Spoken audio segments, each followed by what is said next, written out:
తెలిసి గాని తెలియక గాని మరి దక్షిణామూర్తిని పెళ్లి కాకముందు గాని పెళ్ళైన తర్వాత నుంచి గాని మరి చిన్ననాటి నుంచి ఎవరికైతే దక్షిణామూర్తిని ఆరాధించి రోజు అలా వెళ్ళి చూసి అర్చించి ఒక మనిషితో ఎలా మాట్లాడతామో అలాగే దక్షిణామూర్తి స్వామితోటి రోజు అలా స్వామి నేను వచ్చాను నిన్ను చూశాను అని చెప్పి ఇలా చేస్తూ ఉంటే రోజు దర్శించినంత మాత్రానే అటువంటి ఆడవారి కడుపున జగద్గురువులు పుట్టనా పుడతారు. దీనికి ఉదాహరణ శృంగేరి పీఠాధిపత్యము వహిస్తున్నటువంటి ఈ సార్వభౌమత్వాన్ని ఇదేమన్నా తక్కువ విషయమా? శృంగేరి పీఠాధిపత్యము వెంకటేశ్వర అవధాని గారు గారు మరి భారతి తీర్థ స్వామి వారి తల్లిదండ్రులు. అనంతలక్ష్మి గారు ప్రతి నిత్యము కూడా భగవంతుణ్ణి మరి రోజు దక్షిణామూర్తిని ఆరాధించి దర్శనం చేసేవారట.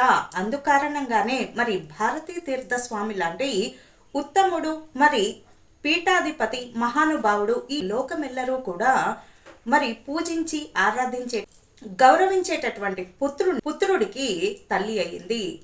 ఆ తల్లి అదృష్టము ఏమని చెప్పవచ్చును? ఇటువంటి మంచి పనులు దక్షిణామూర్తిని ప్రతిరోజు ఆరాధించడము, వెళ్ళి చూసి రావటము, గుడికి వెళ్ళి చూసి రావటము, అలాగే మరి దగ్గరలో మీకు ఏ ఆలయం ఉంటే ఆ ఆలయానికి రోజు వెళ్ళి వస్తూ ఉండండి. మీ కడుపున మహానుభావులు పుట్టనా పుడతారు. చెప్పలేము దేవుడి కరుణ ఎలా ఉందో ఎవరికి తెలుసు.